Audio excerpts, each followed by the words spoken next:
You are listening to the Centropic Oracle, an audiobook podcast of science fiction and fantasy short stories that make you think and feel. Goodnight, Mr. President, by Maria Haskins. He sips his morning coffee while Buddy straightens his tie and buttons his jacket, the bot's 4 adaptable limbs moving with their usual fluid grace and speed. Briefcase ready for the nuclear launch today, Buddy? Yes, Mr. President. And the launch codes? In your left suit pocket, Mr. President. Excellent. Of all the bots supplied for his use, Buddy's always been his favorite. Maybe it's because the golden exterior makes Buddy's tall, cylindrical body look so luxurious and elegant compared to the other dull, gray bots.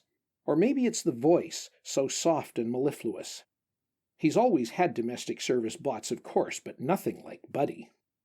Glancing up, he glimpses a distorted reflection of himself in Buddy's eyes, 2 round, black lenses set above the narrow speaker slot that serves as a mouth in the bot's golden face. It's a kind face, so he's always thought, even though it's not designed to convey emotion. He pats Buddy's shoulder, suddenly overcome with a feeling he can't quite name or recognize. Couldn't do this without you, Buddy. Very kind, Mr. President. His hand lingers on the smooth, polished metal. Difficult times, important work, right? Yes, Mr. President. The corridor leading to the office is quiet, the sound of his footsteps and Buddy's wheels muted by the thick carpet. Halfway they pass the door no one uses anymore, the door that leads to the exit. He stops. Almost he allows himself to remember the last time he was outside. Shouting, faces, fists, placards. What were they shouting? He only remembers the churning chaos of anger and fear, within as well as without. Is it still sealed? Yes, Mr. President. Sealed and armed as ordered. His hand grips the doorknob. He stares at the papery skin, the meandering veins, the trembling bones beneath. When did I get so old? Buddy? Yes, Mr. President. But he can't remember what he wanted to ask. In the office, the other 5 bots watch him with lustrous eyes as he taps through the maps and reports they've uploaded to his reader. He listens to the hum of their voices when they talk about payload and rate of decay and collateral damage. Even when his mind drifts, he enjoys listening to them. Short sentences, plain words.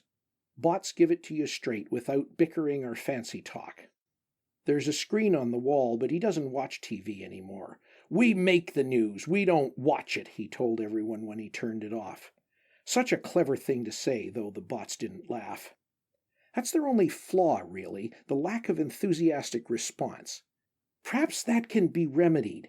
He should look into that, contact the developers. When Buddy brings him the prepared documents, his pen runs out of ink and only scratches at the paper.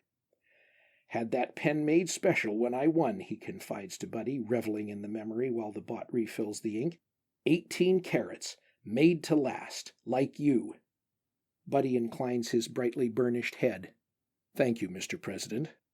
He signs his name with a spiky flourish, masking the wavering uncertainty of his unsteady fingers. When it's done, another memory unfolds and then crumples like paper in his mind. A flare of anger ignites it. They tried to get rid of me. Remember, Buddy? Unfit, they said. How could I be unfit? I was elected.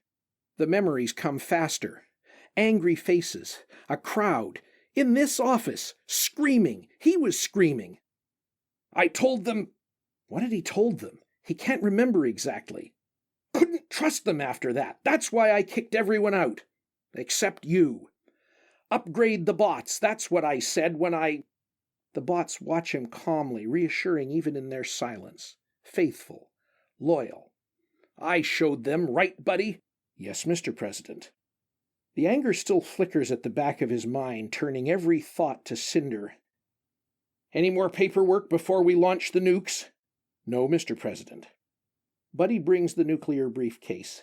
He removes the card with the launch codes from his pocket. It looks worn, as if he's handled it often. Old memories keep folding and unfolding in his mind, revealing and obscuring the past, making it difficult to remember and articulate the reasons for what he's about to do. National importance. Buddy watches him silently, the briefcase held securely in one of its limbs. Our sovereignty. Enemies, foreign and domestic. The disjointed words feel jagged and wrong in his mouth.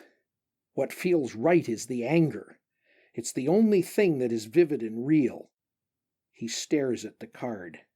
Do you think I should launch the nukes, Buddy? The golden robot doesn't move, and yet something about its posture makes it seem as if it's hesitating. It is a momentous decision. Do you have doubts, Mr. President? He looks at the window. The heavy drapes are drawn. Even if they weren't, the windows wouldn't show the outside. Ordinary glass isn't safe. Bulletproof. Shutters. No, I must establish, reaffirm. He grips his golden pen, hand shaking. When did I get so old? Open the briefcase, Buddy. Yes, Mr. President. Afterward, his anger subsides. The memories fold in upon themselves until they're all but gone. By the time Buddy helps him into bed, he feels calm once more. His hands tremble on the bed cover and he tries to steady them. I'm not that old. Am I? Buddy's face shines serenely in the light from the bedside lamp. Good night, Buddy. Good night, Mr. President. Buddy waits until the breathing turns to snoring before returning each of the props, the suit, the card, the briefcase, the pen, to their appointed places, just like it does every night. It turns off the bedside lamp, pulls an extra blanket over the sleeping form beneath the sheets, checks the bunker's ventilation systems, and powers down to standby mode. In the dark, its golden skin gleams like the embers of a dying fire, buried beneath the cooling ash and wind-blown cinders of an everlasting night. We hope you enjoyed Goodnight, Mr. President by Maria Haskins, read by Rob Gillespie. If you'd like to learn more about the author and narrator of this story or make a donation to them, follow the story page link in the description. Pledge your support to us on Patreon for cool rewards and to help us bring you more stories. If you would like to submit a story for consideration or apply to be a narrator, a link to our submission guidelines is in the description.